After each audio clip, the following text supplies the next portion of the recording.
Yan mga bossing, for this video yan, magluluto tayo ng ginataang rasa. Yan mga boss, yung mga ingredients. Ito yung pinagmamalaki naming gata na masarap, Coco Mama. Hindi tayo sponsored yan, pero talagang solid yan. Sobrang init. Mga bossing, I'm in vacation. Paldo. Tapos ito, napakapagpaskid na tayo ng kusinilya yung gamit natin.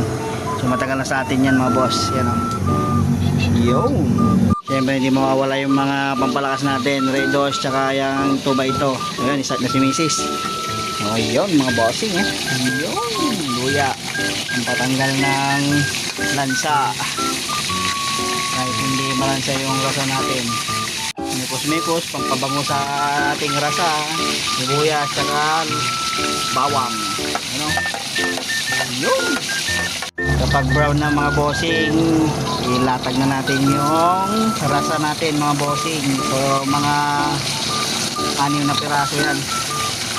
Yan o. Yan o. 6. Yun. Sarap. So yun mga boss, kapag pula na, yan, nilalagay na ni Mrs. yung Coco Mama. Mikos-mikos. Tanggal natin yung tali.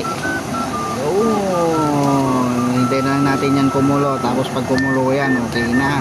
Sobo naman ang araw natin. May pulutan pang masarap.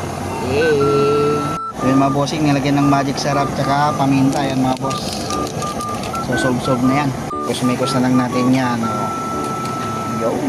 Sarap-sarap. Lagyan ng tubig. Yan, pag kumulo na yan, sob-sob na yan mga boss.